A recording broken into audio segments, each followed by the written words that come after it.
Welcome back. Thank you very much for staying with us. Now, the energy crisis could get much worse as experts warn of stage 7 blackouts. Beleaguered power supplier Eskom escalated power cuts to stage 6 indefinitely last week.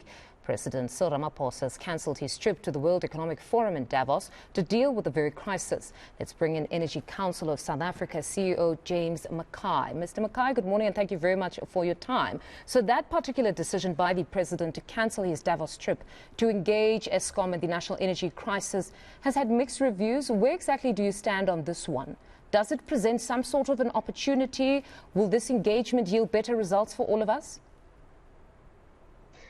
Yeah, certainly. Good morning. And I think that all South Africans are seeing the importance of energy to a modern economy and to sort of basic services. So we certainly welcome the decision that the president has taken to kind of stay at home and focus on this real crisis. From an opportunity perspective, we can't have this being dealt with at any level lower than the president. And so I think it is very important that we're going to be engaging as business directly with the president to try and sort of find a way through this. It's not going to be easy, but very important that he is here and pays full attention and focus to this matter. Now, there's talk of possibly moving us to stage 7. How likely is this at this point? Because even stage 6 at one point was something we all couldn't imagine. Yes, we've seen this escalation over the last sort of couple of years with this continued promise that the availability factor that we all hear about, EAF, is going to recover, and actually it kind of just keeps getting worse. So the unfortunate kind of issue here is that there isn't a quick fix for this. We have a number of generating units that are actually out on long-term planned maintenance. There's also been more discipline coming from Eskom around sticking to planned maintenance, which is absolutely important. And we mustn't reverse that and start not doing planned maintenance in order to try and kind of cover up for load shedding. So really, it's about supply and demand. As the economy ramps up again at the beginning of the year now, January, businesses are wanting to get back and get going. They are going to demand more sort of supply. And this is where we have to get involved and support Eskom and government to make sure that everything's being done in order to preserve or to prevent a further grid collapse. That's really the immediate focus now. Now, last week, Minister Mantashe spoke to one of my colleagues here on our platform, doubling down on his views that the pressing issue here is the need to optimize generation from the existing capacity, at the very least, when we speak of Eskom. He obviously continues to say that we have 48,000 megawatts connected to the grid, but at best there's 26,000 being utilized. 22,000 is standing idle, and he believes that's what we need to push for. We need to push for maintenance and to have that capacity that is connected being utilized.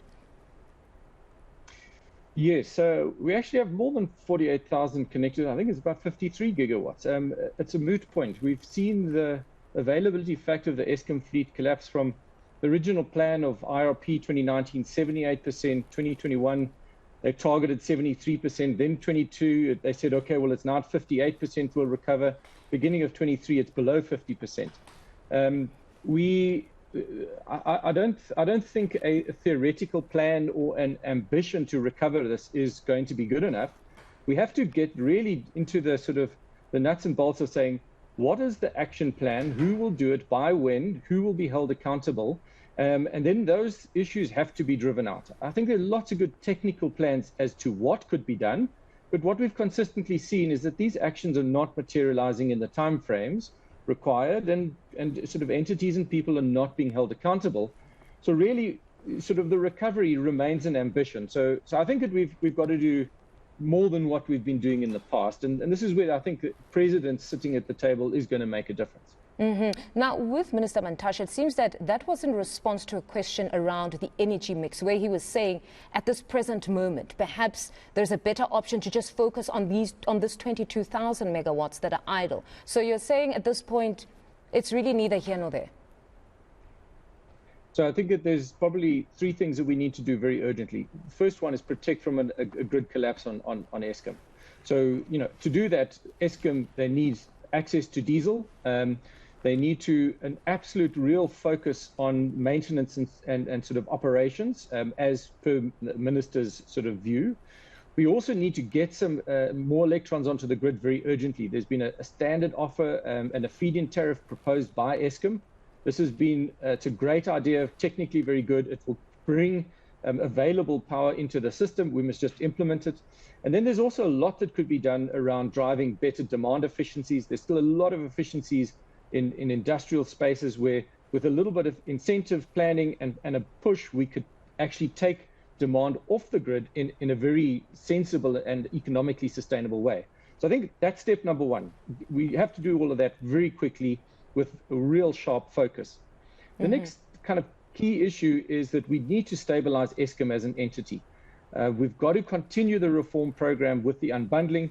We have to get urgent investment into the grid and separate out and deal with what is sustainable coal generation and generating plants going to look like, and how do we do that? So I think that's a bit of a medium term, but in the short term, we need to understand what is the leadership, who's going to replace the CEO under Doreta, where will Eskom report to, is it DPE or DMRE? These are really important stability issues around leadership.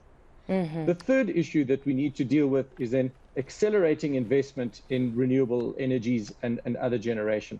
And this is really going to be private sector led, so we need to liberalize the market, create incentives, and really in the medium term, so sort of even from the 6 to 18 months, we can bring on significant scales of renewable energy. And specifically solar will make a huge difference to reducing the levels of load shedding. It's cheap, it's quick, and the initial penetration takes a lot of pressure off the system and the grid. We'll get into complexities around grid management later as we get into deeper penetration of renewable energy. But right now, these are absolute no regrets moves that need to be accelerated and supported by government.